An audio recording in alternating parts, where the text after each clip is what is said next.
We're going to start the next project, which is going to be a candy jar. The point of this one is that we're getting something that's a little bit more in line with an actual project you may get. The purpose of it is it may be too expensive for someone to go out there and hire a photographer to actually get the candy jar item and then fill it with candy and then take a bunch of pictures of it. At some point you may get to the spot where they're like, oh, well, we like the yellow ones, but now we want them red, or we want them blue, or we want multicolored, or we want whatever, okay? So that's going to be the purpose of this, is to kind of create something very similar to this scene, but a bit cooler in what we do. That's kind of neat also. Now, we're trying to create something very simple, so we're not going to be complicating it, you know, like enormously. That doesn't look like it's correct. That was kind of cool. So we're going to actually be building something closer along the lines of this. So the two big things that we have are glass and we have metal. Those are going to be the big items to make it look realistic. Is really what's going to help sell this. And then obviously we have the candy inside there. What we're going to be creating is just these flat color candy, but I will also show how we can make it into like M&Ms or Skittles or something with a label on it or whatever, okay? And then just for my own sake, what that is, gummy bears, delicious. We don't want to do a gummy bear or something like that because, again, that just adds another level to it. Once you get the basic concepts of this, then you can apply this to pretty much anything, okay? All right, I'm hungry now.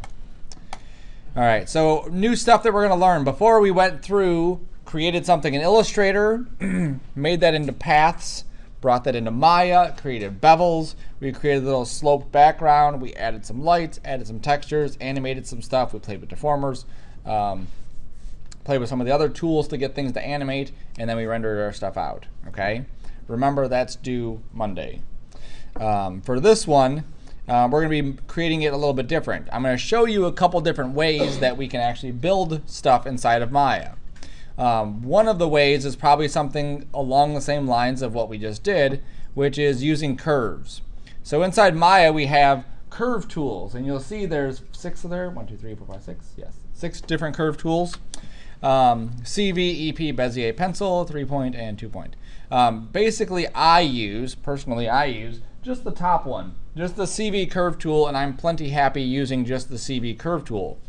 You could also try the Bezier curve tool or the EP curve tool or one of the other ones, and we'll just kind of go through so you can see what they do. Anytime you draw curves are typically flat items, okay? They we're going to be using to create something that's 3D. So just like we started off in Illustrator and we created those curves, and Maya made it into a 3D object, we're going to make curves here and make that into a 3D object. So we want to go into the front view or the side view or the top view to create that curve, okay?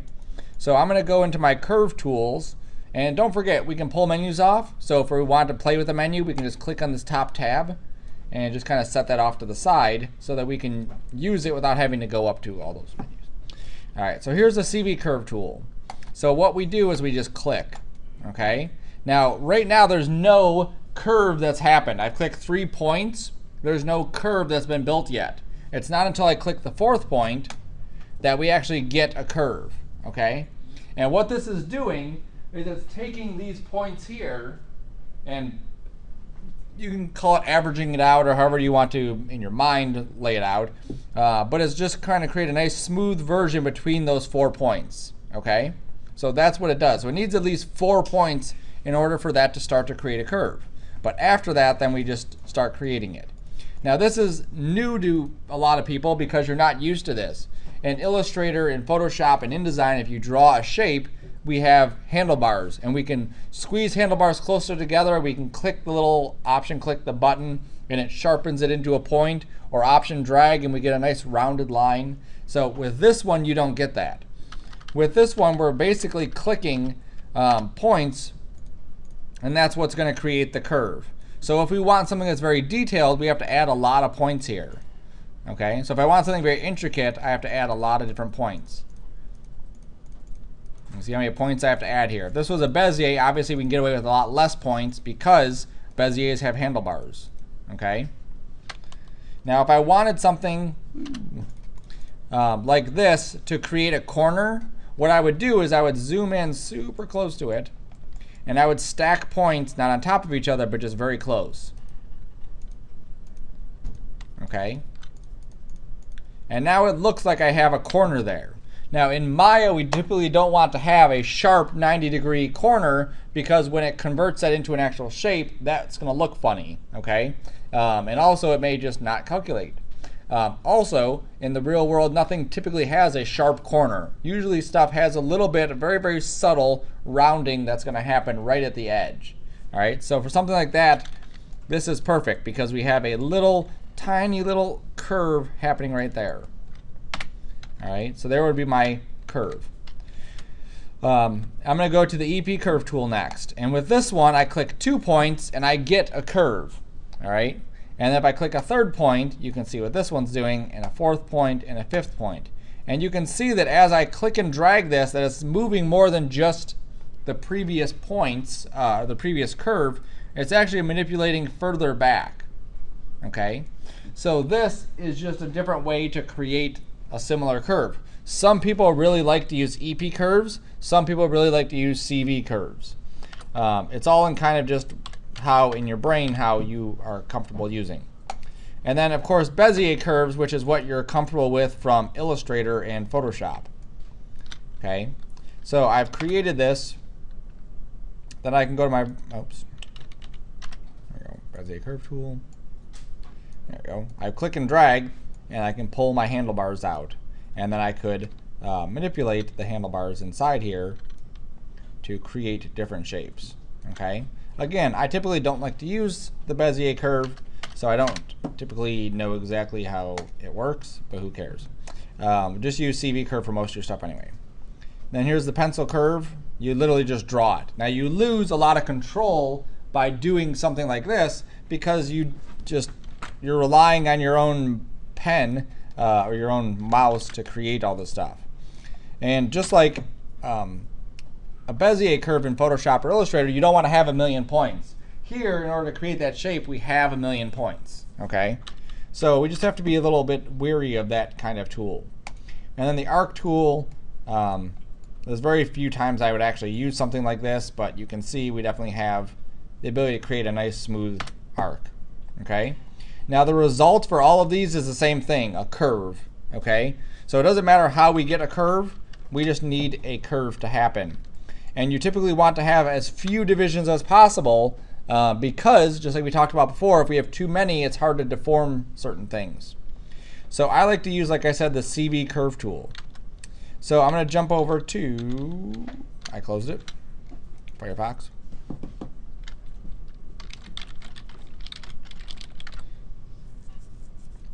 I'm going to jump over to Internet Explorer. Firefox has this weird thing about security and stuff. Class CandyJar. There we go. Okay. So what I want to do is I want to build one of these. And I don't want to go with something kind of boring like this, even though it's kind of, you know, it looks kind of neat. I want to go with something maybe like this. Something like that, even though they have, you know, this stuff in there. Something like that. Okay. So what we need to do is we need to draw the profile of this. So I don't need to follow this exact. It's very open. I can adjust it as we go. I can play with it and tweak it and do whatever. So I'm going to use, and it might be hard to see with this display. I guess that was as good as any. You can see this line right here down the middle. It's better. It is a bit darker than the rest of mine. Okay, I'm going to make it a little bit more apparent.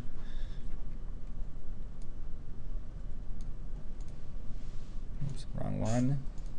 There we go. Okay, so this line down the middle is the center of my world. Okay, so I want that line down the center of my profile to be that center line. Okay, so what I'm going to do is I'm going to click to create my points.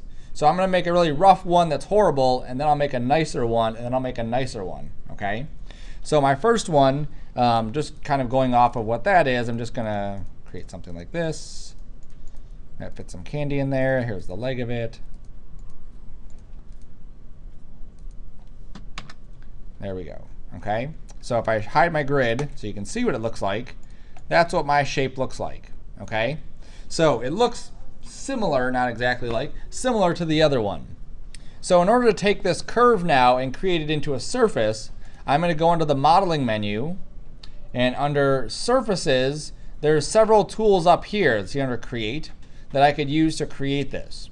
So what I want to do is I want to take this shape and I want to spin it around to create that surface, and that's called a revolve. Okay. So if I click on the revolve, it'll take my curve and it'll create it into an actual surface. All right. Now it's black, which means that it's inside out. So I'm going to go under mesh display and reverse the surface. All right, so now it's white and there it is. Now you'll see a couple things. One, there's a hole on the top. Number two, it's kind of blocky. You can tell it's not very smooth. There's no hole in the bottom. I just kind of lucked out with that one. There's also, this is created with triangles, and it's not really like square, which I would like squares all over the place and not triangles. So it's okay. It's not perfect. Now I can go into the curve. If I can grab the curve, there it is. I can right click and go to control vertex, and I can grab the points and move the points to change the shape of this.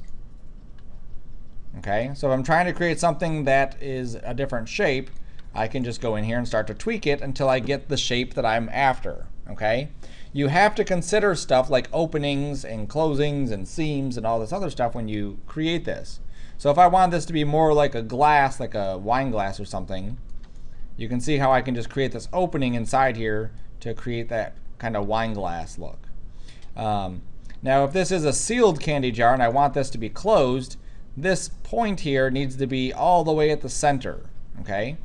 The reason that this didn't close, but the bottom one did close, let me jump back to my front view and delete that and bring back my grid, is when I drew this, my bottom point,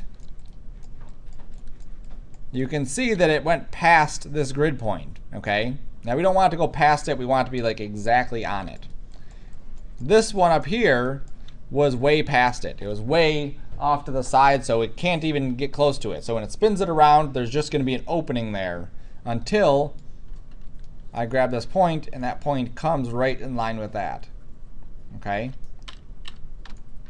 And now if I go to my surfaces and revolve, and I go to mesh display reverse, there we go. So now you can see it's closed on the top and it's closed on the bottom. Okay.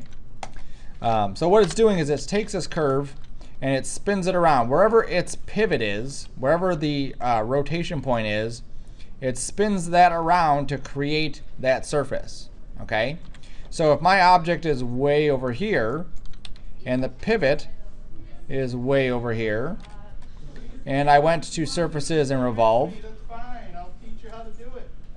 you can see what happens here. It creates this like huge area. Okay, that's why we need to use that center line as our point to spin around, because our pivot automatically shows up there. Could be good for something like a Coliseum, but not for what we want. All right, so now I'm going to go back and redraw this and do it a little bit nicer. Okay, so with this, I'm going to go to my CV curve tool, and I'm just going to draw the outer shell of it. Okay, so this is going to be, so I'm going to start at the bottom, and I'm going to hold down X. Does anyone remember what X is? Snap to grid. Okay, and by holding down X, I'm snapping it right to there, so that I know that that bottom point will be connected. There will be a full circle or full closure at the bottom. All right. Now, in order for me to create that straight line that's along the bottom of my item, I need to hold down a button that makes sure that when I click, my lines are going straight. What button might that be? Shift. Okay. And that's not one that was on the hotkey test, but in several programs, Shift is a constrainer. So I hold down Shift, and I'm going to do this a couple times. Okay. Now what I'm doing is kind of building up. I'm preparing myself for a turn. If I'm too far away and I just kind of click this point and then I start to go up and I start to go over, so look how round and choppy that looks. It doesn't look nice and smooth at all.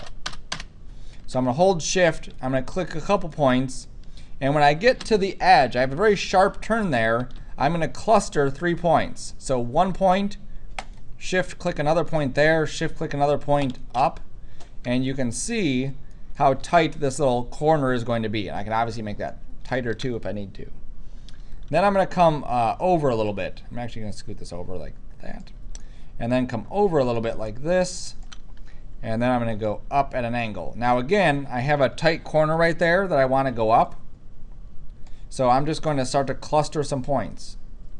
So there's going to be one here, one there. There we go. And then it's going to come in like this. And then it's a bit more rounded here, so I can gradually get into that. And then it's going to come up. This actually looks like an urn. This is a horrible candy dish. Maybe a trophy. It looks like a trophy. Maybe better. All right, so it's going to come up like that.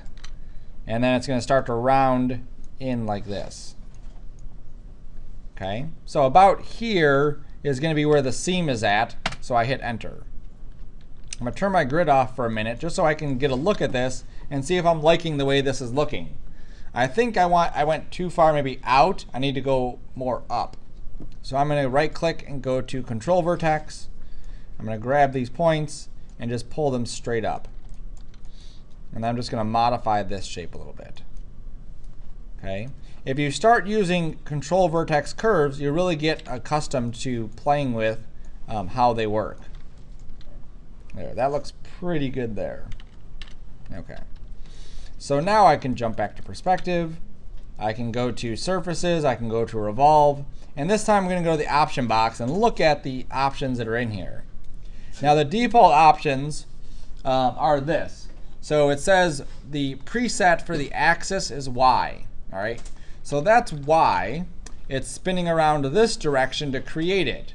But it could spin in this direction, or it could spin in this direction to create that shape. And each time I'll get something different. So if I do an x-axis, you can see the kind of shape that I'm going to get. If I do a z-axis, this one's not going to look right at all. Horrible. And if I do a y-axis, I'll get that candy dish shape that I'm after, okay, or the candy jar. All right. So that's where the y-axis is going to come in, okay? Now sometimes this does take some playing to get used to which direction this is.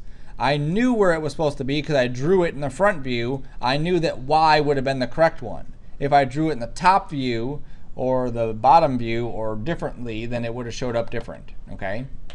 So, and just to kind of give an example of that too, let's say I was creating curve tool and my grid. So let's say I'm doing something like Star Wars Episode 1 and I'm doing this engine thruster for one of the pod races, right? So I can go like this and then wrap this around the X direction. And now I have something that looks like kind of the container for the pod racer scene, okay? But that was in the X direction. This one going this direction would be in the Y direction, okay? Couple other things. We have surface degree. Some things to pay attention to throughout Maya, throughout all these tools you're using is surface degree. So what's the difference between this guy and that guy? The second one's rounded. Yes, that one's rounded, okay? So surface degree linear means go from this point to this point and don't create any roundness to it. The cubic one means create some roundness. It means interpolate and create a nice smooth surface right there. So sometimes you will want something like this.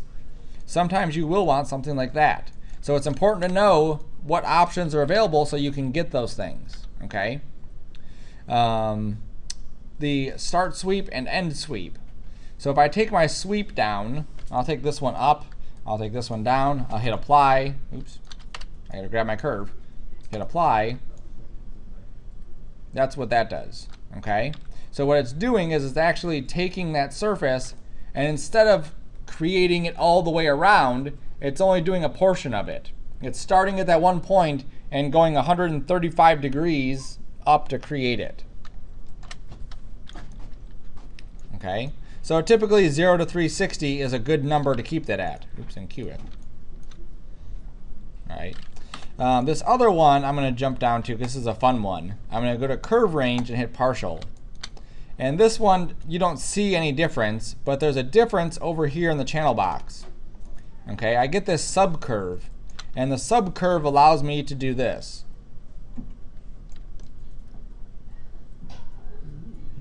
It's fancy. You ever see Hollow Man with Kevin Bacon? All of that stuff, all of his organs, exactly this way, where they just lofted or evolved or planered or whatever, and then they could animate all of those individual things coming in there. All right, so just for fun, let's do that real quick. So we're gonna keyframe this. I'm also gonna keyframe the sweeps. There we go. And I'm gonna go to my timeline's missing, so I gotta bring my timeline back. There we go. So I'll go up to, let's say, 75. I'm gonna take my start sweep. Oops. That should have been at 0 and then keyed, and then at 60. I'll put this at 360. And I'll go to my subcurve. Take that to 0. Key it. All right. So now nothing happens. 0, 1, yes. 0, 360, yes. 0, 0, 1, 1.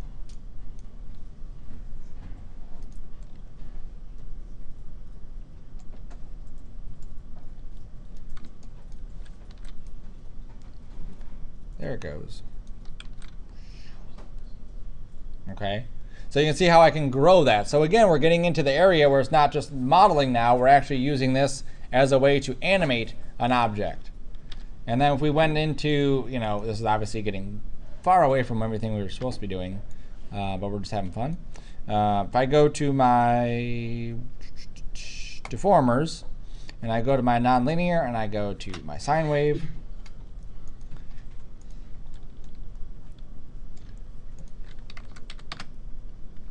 and I go to my wavelength. Oops. There we go.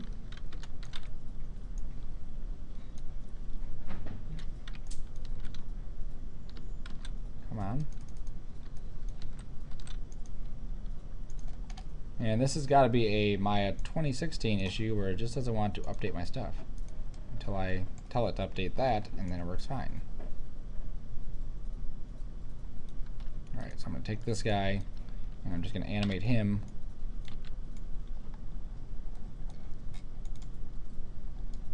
There, and then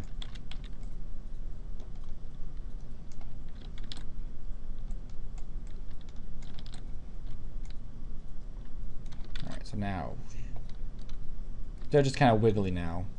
Alright, so enough playing. All right, so that's just a fun one that you could also use within that same kind of tool. All right, so that's the curve range being partial instead of complete. All right, we also have segments. So right now this was at 8. Now it's at 100.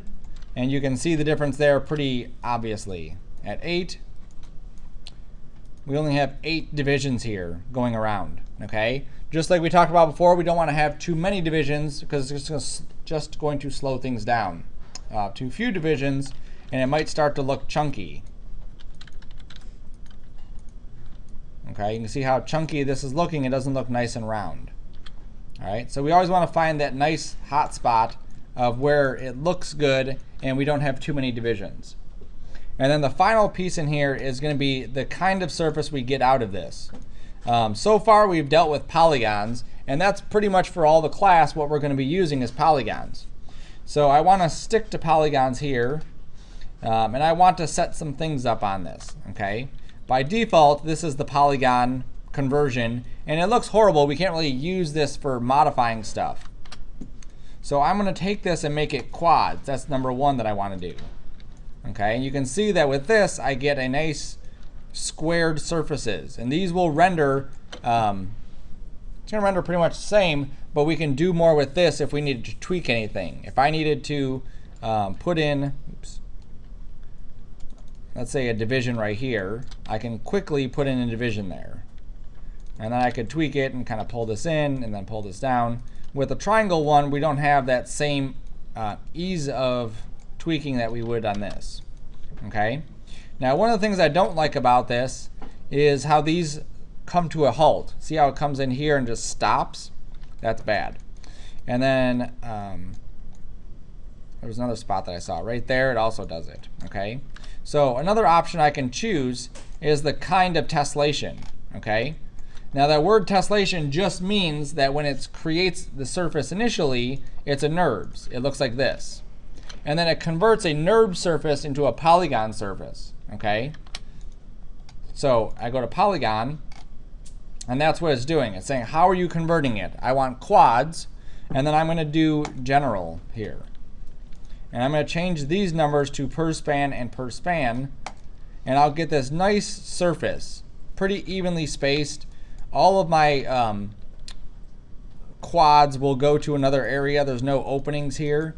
So this gives me a nice little ability to work on this and create something cool if I need to modify it.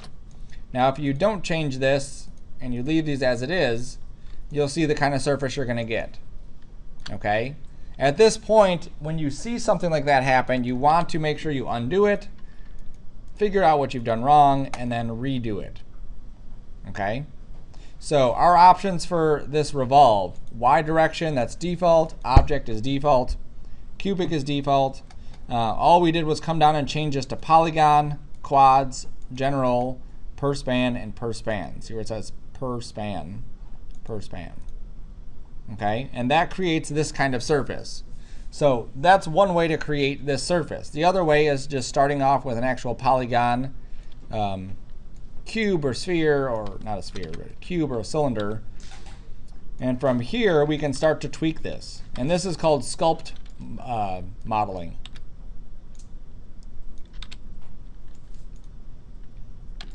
Okay, so I'm just going through and just inserting some divisions, scaling things down, and moving things around to get it into that shape. Now this one is going to take me a little bit longer.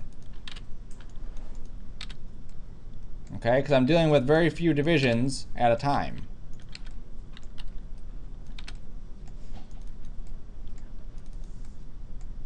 Okay, so I recommend that you do just the regular one for this. Now if I hit 3, you can see I'm getting it closer, not perfectly there yet. All right. So there's my candy dish jar first part of this. All right. Now if I zoom in, you'll see that it's paper thin. Okay, that curve that zipped around is just super thin, and so that's what we get. Our glass jar wouldn't be super thin. It would be a little bit thick. So under the edit mesh, there's an extrude tool. It's called extrude. There's Control E as a hotkey. And then I can add thickness to this. Okay, so it brings up this little pop-up menu, and then from here I can just click and drag right on that word to change the thickness of it, or I can type it in 0.1, maybe a little bit more. 0.2. Yeah, 0.2 looks good. Okay. Now every number inside Maya is going to depend on your specific scene. So this one was 0.2.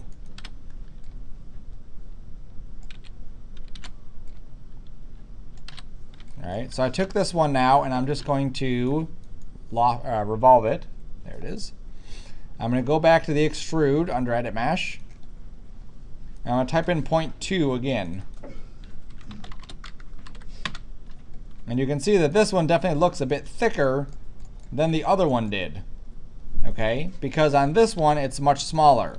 So as you do stuff, and as you kind of watch the video, make sure you're not typing in exactly what I'm typing in, because yours are going to be different. You're going to draw yours in a bigger scale than mine. All you look for is, what do the proportions look like? How thick is this area here on mine? How thick is it on yours? And that's what you should be going by. You can delete the little guy. Okay. Oops. So I don't want to delete that. There it goes. Just undid until he came back there. All right, so now that I have the base of this, I need to create the cap of it. I need to create the top, that's the part of it's going to be the top. So again, I'm just going to kind of modify this based on, you know, maybe that design or something else. I need to see my curve, my original curve. I can't really see it from here. So I'm going to take this object, and over here under display layers on the far right, I'm going to make a new layer. Okay, so I'm going to go to layers, create layer from selected. That means create a layer and then add the selected object into it. Now I can hit the V and turn it on or off. Okay, so once it's off, then I can see my curve, and then I can create my other one. So I go back to my curve tool, which is right here, and I'm going to start at this point. I remember I want to start right at the seam so that I could create it all the way around. So I'm going to hold down X. I'm going to click. Now in order for this not to look weird, I'm going to hold down Shift and create another point right about here. Okay? Whenever we do a seam right at the top, right at the bottom, we want to make sure we have 2 points right in line with each other. Okay, and then after that, then I can kind of just create something I think is going to look cool.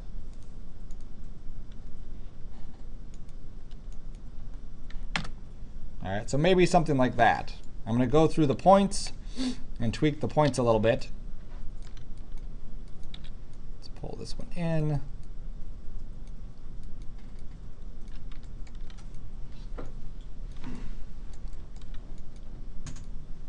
Okay, now once I get this to polygons too, I can tweak it more. But for now, I'm just kind of getting a basic shape.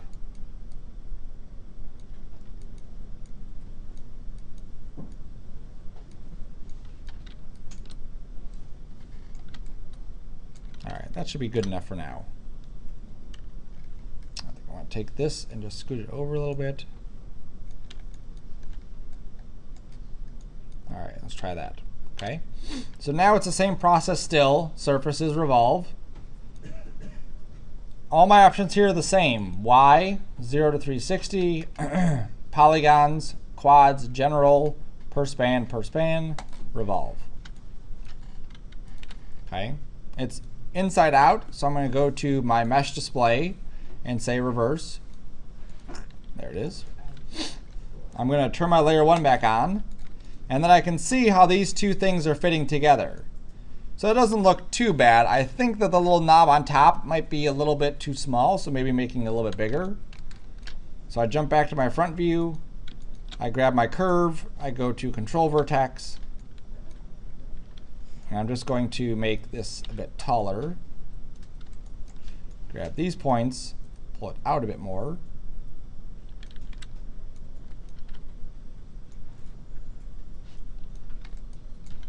I'm going to make this a little bit thicker too. I think that should be a little bit thicker.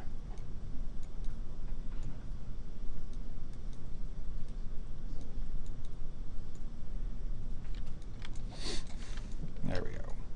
All right, that looks much better. Okay. Now I could also grab these points and just push them over a little bit. I think they want to be just a little bit over. Okay. Now as I move things, I'm being very careful. I don't want to grab it in the blue direction and start to pull it this way, because what it's doing is my curve should be perfectly flat. And that takes those points here and kind of pushes them away from being flat. So I only want to move it in the one direction that I would be moving it if I were in the front view. All right, so that looks good. Cool. Okay, so there's our candy jar. Now I'm going to grab both objects. I'm going to right click on the layer. I'm going to add the selected object here. And that way I can turn it off. Then I can grab my curves, make a new layer for that, turn those off. Now just like naming things for our objects or our materials, we want to do the same thing with layers. So I can double click it and say candy jar. And click this one, or double click it, and say curves.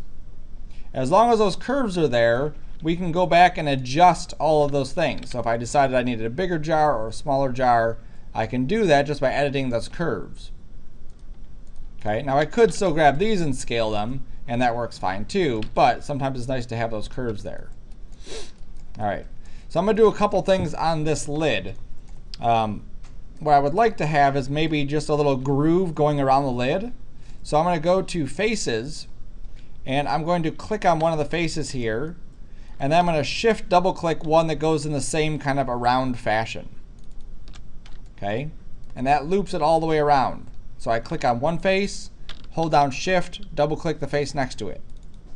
And that loops it all the way around. Now if I were to click this way, you can see the direction it goes. That's not what I wanted. So I would just grab it the correct direction. There we go. So now under Edit Mesh, I can go to Extrude. And then I can just push this arrow. You can see there's a blue arrow sticking straight up. I'm going to grab the blue arrow and just push it down slightly. Okay, and you can see how that creates this little groove going around it. Very cool. Then I'm going to go to Edge, and I'm going to double click this edge, hold down Shift, double click that edge, hold down Shift, double click this one, and double click that one. Okay, so that gives me all of those edges right along this groove. Then under Edit Mesh, I'm going to go to Bevel. And in here, that creates this little break in that edge. Here it is before, there it is after. Okay? Then I can take these segments and pull it up. And now I give a nice rounded edge right there. Back to object mode, and then back out. Okay? So I could do that for any of these objects. Anywhere I see that I wanted this little shape in there, I could add a little bevel or a little extrude and then add a little bevel. Okay? If I decided I wanted something here, same thing. I could just go to Faces, grab that loop of faces right there, go to Extrude,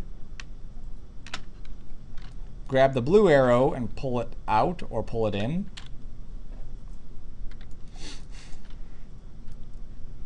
There we go. Then go to Edges, and then grab all those edges that are just making like this 90-degree angle. Then go back to Edit Mesh, go back to Bevel, add more segments, back to object mode. There we go. Okay, so very quickly we can add this really nice detail in there to make it look a little bit more intricate, a little bit more fancy. Okay, or we can also use bevels just to kind of sharpen stuff up. If we don't like how loose this area is, I can just double click an edge and go to Bevel, and that'll sharpen that edge up. Okay.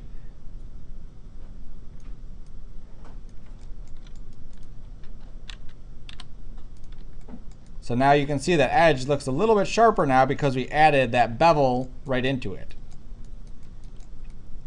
All right, so here's our candy dish. Here's our lid. I'm going to create the little ground plane for it, just like we did before.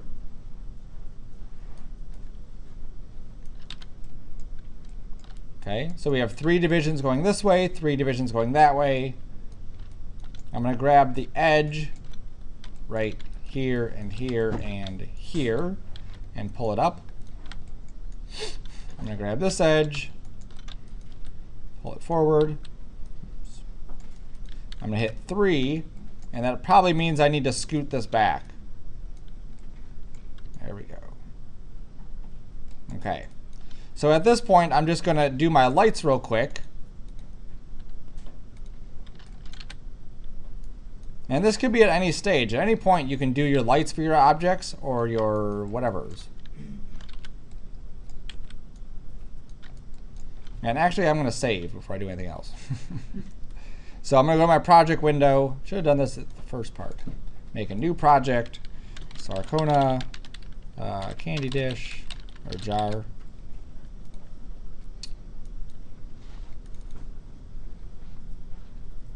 And put it into my folder, 2510, work. There we go. So Sarcona Candy Jar is my project name. It's going into the work folder. And now I can save Candy Jar 01. There we go. Okay, so now it's going to be the same thing that we've done before. We've done this backdrop before. We've done the light before. I'm just going to wait for it to finish saving. There we go.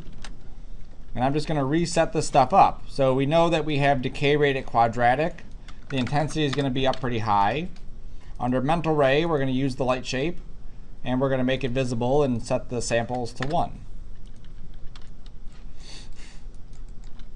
Now this isn't all we're doing with this. We're going to add the actual candy to it, but we're doing the simpler parts first.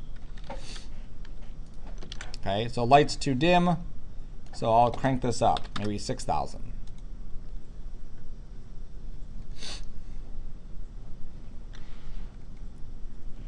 There we go, that's looking pretty good. Then I can duplicate the light, scoot it over here.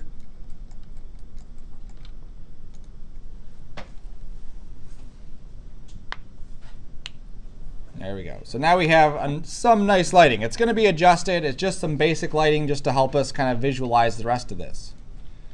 Okay.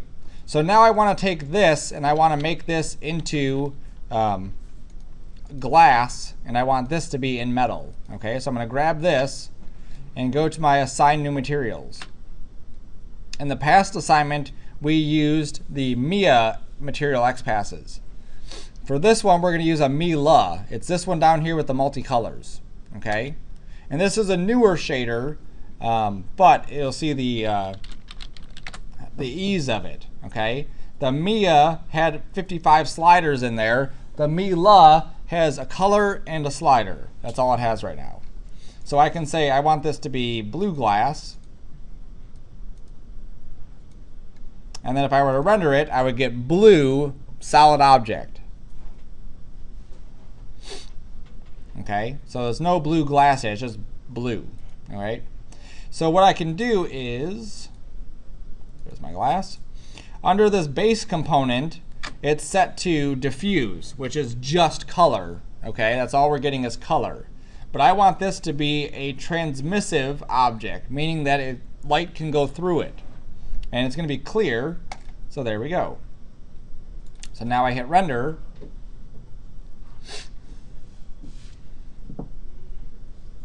And we'll see how now this is going to look like glass. It's going to look like it's see-through.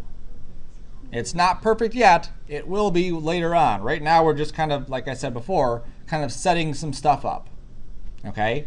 So the blue, which is very light here, comes off crazy blue there. So there's no other colors. If I open up all these things, there's no other colors except that one blue. So sometimes what we have to do is really desaturate it. Okay, so even though we want this to be blue, like a light blue, we pull that color, that saturation all the way down, and then we'll get a light blue. Otherwise, we get this really strong dark blue. There we go. So now we actually have something in our scene that looks like a tinted blue glass and not like a horrible blue coloration. We do get this black down here. Now that could be coming from the ground popping up through our glass, but it could also be coming from some other stuff. So we just want to investigate it. So if I go here, oops, our ground is popping through. So I'm going to take my ground, there it is, and just pull it down like that. Okay, so now it's not going to pop through. So now when we render this, we shouldn't see that black.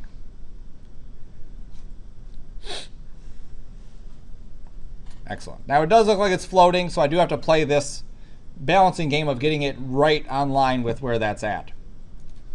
All right. Let me go back to this. Glass. All right. So we have a couple things that we have set. We have the reflective weight. So this actually is reflecting stuff in it. And then we have the refraction, which is this IOR. Okay? And the IOR is the index of refraction. It's basically how how refractive the object is. Okay, so something like glass is going to bend the light differently than something like a diamond or something like anything else that's transparent. Okay, and there actually is, if I go to index of refraction, there's actually a list of things, and you can use it as a guide on Wikipedia. You can use it as a guide for different things, but here it is. So air has an IOR, an index of refraction of 1.000293. Okay, a diamond is 2.42. So if you're trying to create a diamond inside Maya, you can tell it has to be super refractive in order for you to get the idea across that it's a diamond. That's bending light the same way that a diamond would. If it's ice, you can see where it's at. If it's water, you can see where it's at. So the default for this is 1.5, which is right about here, okay, which is right by crown glass. Crown glass. Just so you can see what that is, it's just a typical optical glass type thing, okay? So it's just the default. So we could play with this setting. Another thing we have is this thin walled. So I'm going to click that on, and we'll look at this and see what that's going to look like.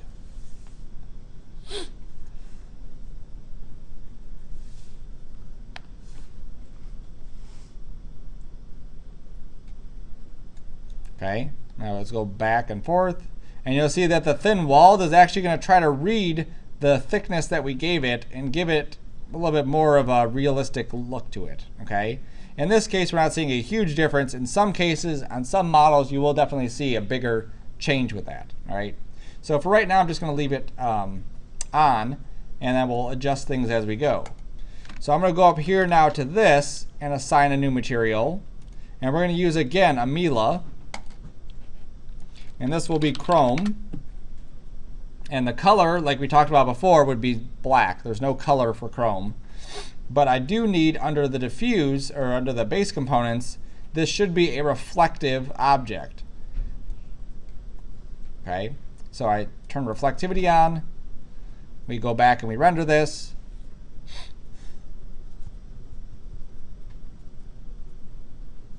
And we're basically getting nothing, okay? Now I need to come in here and, I think I picked the wrong one.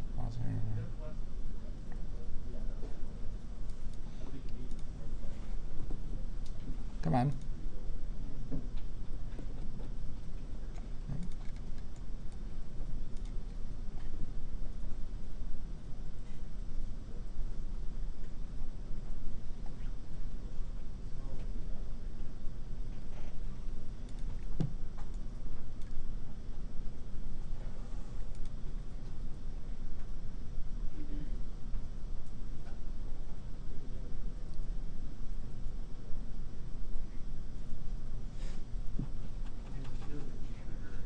Now it should be giving us more of a chrome look.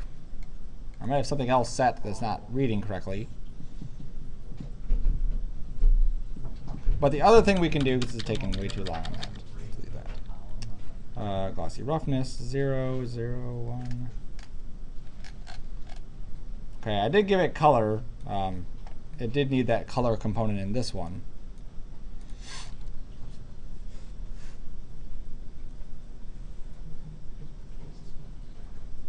There we go. So now it is reading as chrome, okay? So it's black reading as chrome doesn't really give us the same kind of look that we would want. If we go to these images here and we look at something like this, you can see that there are little bits of black in here, but a majority of this is getting some sort of color information. Because we have nothing in our area except for our lights, it's black. It's just black is being reflected into it. So what I'm going to do is I'm going to pull back here. I'm going to create a big sphere like that. And I'm just going to give it a little bit of light on it. Okay, so I'm going to add, assign a favorite material called the surface shader. And on the surface shader, I can just take the color and just pull it up. And this is basically just like a flat color for this object. So now when we render this, we shouldn't get total blackness because this object is way out here. We should be getting a little bit of a base gray on top of the white. And I may need to pull it up a little bit more, but actually it looks pretty good. There we go. Okay. So now we're getting the chrome, we're getting the light. I'm actually like lined up too perfectly with that light, so it looks weird. Oh, because I'm in the light. That's why. How did I end up in the light?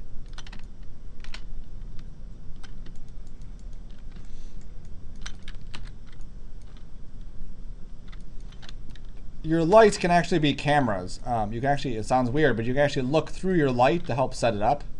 And that's what I was just in. That's why it looked weird. There we go. Now let's render this.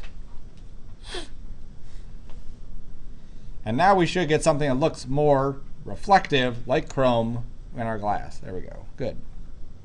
Okay. Now again, this is not a pretty picture. It's just kind of like a stepping point to get us to that pretty picture. Okay. So the first step of this that we did, we drew out curves. A curve for the base, a curve for the lid. We revolved the top, we revolved the bottom, and then we just tweaked it. We added some little bits of shapes to this. So I added a little groove happening right here. I added a little notch right there. I beveled both of those. On this one, I added a little bit of a bevel right here. Okay. We also gave these items thickness so that they actually have some thickness to them. And then we just created our, oops, too far, our backdrop here. We created a couple lights, set them to quadratic, set the mental ray area light to use the light shape and be visible. We assigned a Mila to the bottom one and told it that it's going to be a transmissive clear item. We set the top one to be a reflective anisotropic Mila. And then there we go. That's how we ended up with where we were at. Okay. So now I can save this. Now the next part of this is going to be to create the candy. It's going to take a little bit of time to do the actual candy because placing the candy in certain spots we need to be able to do. We're not going to do that today.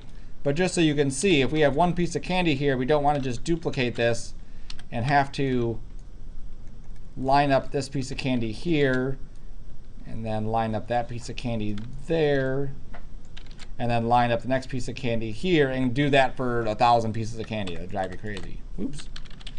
Definitely don't want to delete the stuff we did. Okay.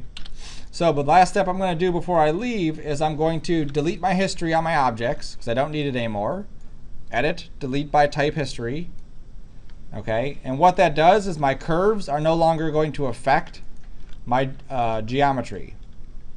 Okay, so before I moved the curves, it moved the geometry. This time it's not going to do that. I'm going to go through and start to organize my outliner. So I'm going to group my curves and call them construction curves. I'm going to go into here. That's a sphere from the other thing. Oh, no, it isn't. That's my background. Sphere. I'm going to go to my plane and call this my backdrop. I'm going to go to this and call this the jar lid. Go to this and call this the jar body. And there we go. So everything is labeled now. All my materials, if I go to the hypershade, which is that button, all my materials should be labeled. Glass, chrome, Lambert 1, remember we don't touch, that's just Lambert 1. Particle shape, cloud 1 is fine. Shader glow is fine. And then surface shader is our background fill color. There we go. Okay, so now I can save this. And then the next step, like I said, we'll create the candy, add it in there, then we can start to refine this and make a little ad basically with this. Okay? Any questions yet?